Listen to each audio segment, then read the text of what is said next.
semua, Assalamualaikum warahmatullahi wabarakatuh. Balik lagi bersama saya Bunda Alia. Gimana nih kabar kalian semua? Semoga sehat selalu ya, amin. Masya Allah, tabarakallah, alhamdulillah, unboxing lagi. Teman-teman tahu nggak, kali ini saya tuh lagi mau unboxing apa? Yaps, bener banget. Jadi kali ini mau unboxing Miko Aesthetic Slow Juicer 100 Low Watt BPA Free 3 Baby Food Grade. Nah, untuk pengemasannya ini beneran aman banget, dan untuk garansinya ini tuh garansi ganti baru dan juga garansi resmi 1 tahun untuk mesin.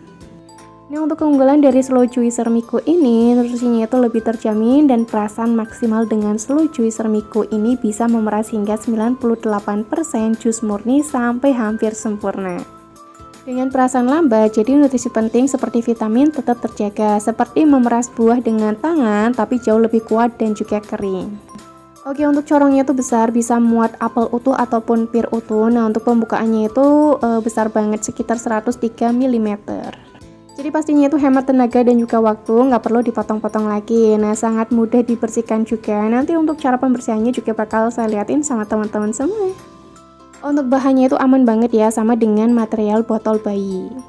Nah, yang perlu teman-teman tahu, ini tuh beneran hemat energi banget. Dengan daya hanya 100 watt aja, juicer ini tidak membutuhkan banyak daya untuk beroperasi. Jadi tagihan listrik teman-teman semua aman lah ya, walaupun sering digunakan.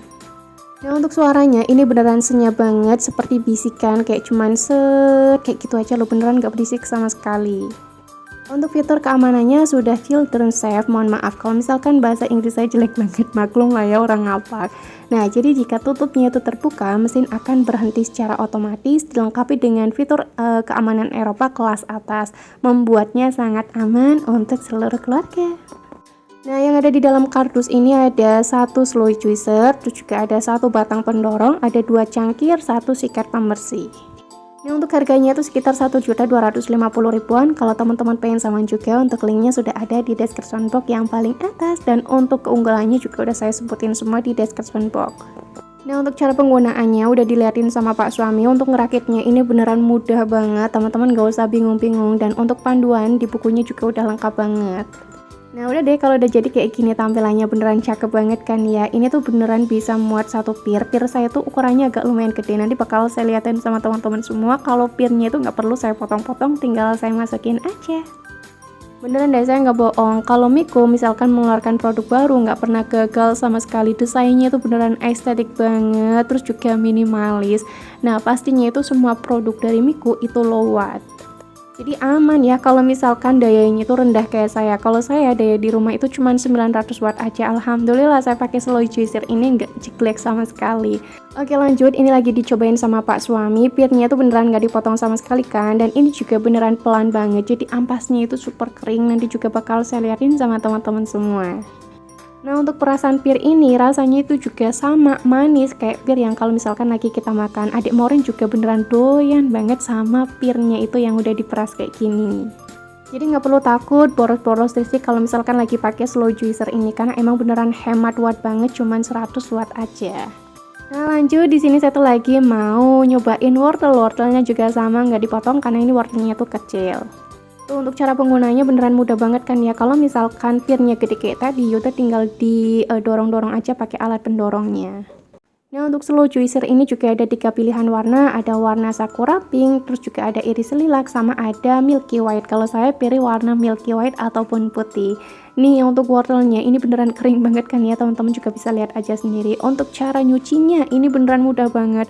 Nih, cuman sekali bilas aja dengan menggunakan air mengalir. Untuk semua kotorannya itu beneran hilang dong. Walaupun ini banyak sekatan-sekatannya kayak gitu, tapi beneran gampang banget kalau misalkan dibersihkan. Nah, kalau teman-teman pengen saman juga, teman-teman bisa langsung aja kepoin Shopee-nya Miko, yaitu Miko Official Store, ataupun Instagramnya miko.id_official. Nah, ini sebenarnya itu tanpa sekat, tapi kalau saya pribadi bilang yang gerigi-gerigi kayak gitu tuh sekat ya. Mohon maaf kalau misalkan saya tuh salah. Pokoknya teman-teman gak usah ragu-ragu kalau misalkan mau beli produk dari Miko, karena emang semua produk dari Miko itu sudah bagus. Oke, lanjut lagi ke videonya. Di sini satu lagi mau masak-masaknya itu pakai sopot dari Miko lagi. Nah, jangan lupa di bagian bawahnya ini saya alasin pakai alas kompor biar nanti di bagian bawah pantat pancinya itu tetap cantik. Nah, di sini saya juga pakai fry pan-nya dari Miko, mau langsung pakai 2 kompor sekaligus lah ya, biar nanti masakannya itu cepat matang. Nah, masak-masak kali ini tuh saya pengen bikin sop daging. Ini tuh requestannya Pak suami. Alhamdulillah selama bulan puasa Pak suami tuh bisa request masakan ya. Biasanya Pak suami kalau misalkan lagi mau ditanyain makan apa, pasti jawabnya itu terserah bunda deh mau masak apa. Kali ini saya tuh nggak bingung sama sekali. Nah, terus untuk pasangannya saya mau goreng tempe sama tahu aja, karena kan di dalam sopnya udah ada dagingnya. Nah, untuk tempe sama tahunya ini mau langsung saya goreng terlebih dahulu. Terus untuk apa tuh namanya sopotnya ini saya juga sambil nunggu panas, karena kan bahan-bahannya itu belum saya siapin.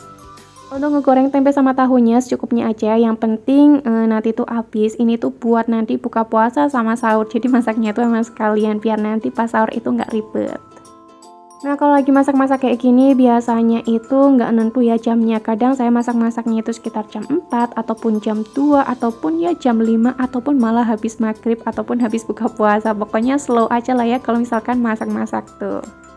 Nah, untuk bumbunya kali ini pengen saya ulek, saya cuma pakai bawang merah, bawang putih sama dipakein kemiri sedikit aja. Untuk bumbunya ini tinggal ditumis-tumis aja sampai bumbunya itu mateng. Nah, kalau misalkan bumbunya udah mateng, jangan lupa dimasukin air. Untuk airnya kali ini agak lumayan banyak, soalnya keluarga saya tuh suka banget sama kuah-kuahan. Nah, kalau udah masuk airnya tinggal ditutupin aja. Lanjut, tempe sama tahunya di bagian bawah udah mateng, jadi ini lagi saya bolak-balik biar semuanya itu mateng merata. Nah, kalau teman-teman pengen samain juga untuk sopot sama fry pan-nya, untuk linknya semuanya itu ada di description box yang paling atas. Untuk link-linknya produk dari Miko semuanya udah saya taruh di situ. Lanjut, ini saya tuh lagi ngisiin tomat, kol, sama wortel. Jadi untuk sopnya saya pakai sayuran yang keluarga saya suka aja. Contohnya itu kayak apa tuh namanya wortel sama kol aja. Nah, waktu saya lagi masak-masak, rumah saya getar banget, terus juga perabotan saya semuanya getar. Teman-teman tahu nggak ini tuh lagi ada apa? Jadi ini tuh lagi ada pengecekan kira-kira di dekat perumahan saya itu ada gas buminya ataupun enggak. Minyak bumi gitulah pokoknya. Kalau saya sih nggak tahu ya kabar terbarunya itu kayak gimana. Kalau misalkan ada ya kemungkinan ini semua rumah di sini bakal digusur, tapi nggak semuanya ya. Oke, lanjut lagi ke video masak-masaknya. Nah, untuk tempe tahunya ini udah mateng. Nah, untuk alat-alat gedenya itu udah pergi, jadi saya aman lah ya beraktivitas di dapur lagi. Soalnya takut banget kalau misalkan lagi beraktivitas di dapur tapi rumahnya itu kayak goyang-goyang, terus perabotannya juga sama goyang-goyang. Nah, tempe sama tahunya udah mateng, udah saya angkat. Lanjut lagi, untuk airnya udah mendidih, jadi untuk dagingnya itu langsung saya masukin aja. Nah, untuk daging sapinya sebelumnya itu udah saya rebus. Ngerebusnya agak lumayan lama sih, saya nggak pakai metode 5-37 karena takut aja nanti masih alot. Jadi saya ngerebusnya itu sekitar ya 1,5 jaman. Oke, lanjut lagi, yang bakal saya masukin terlebih dahulu ini ada wortel, soalnya kan wortel tuh agak lumayan keras. Nah, kalau misalkan nanti wortelnya itu udah agak lunak, bakal dimasukin juga untuk kol sama tomatnya. Nah, ini juga bakal saya tambahin cengkeh, kapulaga, terus saya tambahin bunga lawang, sama yang satunya itu kayu manis kalau nggak salah ya. Mohon maaf kalau misalkan penyebutannya itu salah, soalnya kadang tuh agak lupa-lupa ingat gitu loh nama-namanya. Nah, ini udah saya masukin juga untuk kol sama tomatnya, terus tinggal dikasih tambahan daun bawang. Nah, jangan lupa untuk kapulaga dan yang lain-lainnya nanti diambil, takutnya kan nanti kemakan. Untuk wanginya ini beneran enak banget, khas banget gitu. Nah, tinggal ditunggu aja sampai nanti blekutuk-blekutuknya ataupun mendidih gitulah ya, agak lumayan lama biar nanti sopnya itu tanek. Kalau misalkan masak-masak itu tanek, insya Allah masakannya itu nggak cepet basi. Nah, untuk bumbu tambahannya saya kasih tambahan garam, micin, masako ayam, bukan masako sapi, sama dikasih tambahan gula pasir dan juga lada. Udah kayak gitu aja. Untuk masak-masak kali ini beneran simple banget, cuman ada sop daging, tempe, sama tahu. Saya nggak bikin sambal soalnya tadi cabenya itu udah saya masukin utuh ya, cabai setan sama cabai hijau yang kecil-kecil. Tuh teman-teman bisa lihat aja ya sendiri udah ada percabeannya. Kalau misalkan saya pengen pedas ya udah nanti tinggal dikeletus aja untuk cabenya. Kalau pak suami saya tuh kurang suka pedas, makanya saya masaknya kayak gini. Oke, lanjut lagi. Di sini satu lagi mau unboxing karena baju saya pengen samaan sama pak suami, jadi saya beli juga. Bajunya itu bagus banget, ini adem banget waktu dipakai. Nah, kalau baju yang saya beli ini saya dapat cashbacknya itu lumayan banget, banyak banget. Untuk harga aslinya kalau nggak salah tuh sekitar 90.000, saya dapat potongan 15.000, jadi harganya tuh 75.000. Terus saya juga nukerin koin sekitar 20.000. Jadi waktu saya bayar tuh kalau nggak salah sekitar 60 ribuan aja. Tulisannya sama ya, dunia ini jahat, yang baik cuman suamiku. Kalau kemarin pak suami tulisannya itu istriku. Nah, yaudah sampai sini aja video saya. Wassalamualaikum warahmatullahi wabarakatuh. Thanks for watching in. Bye bye.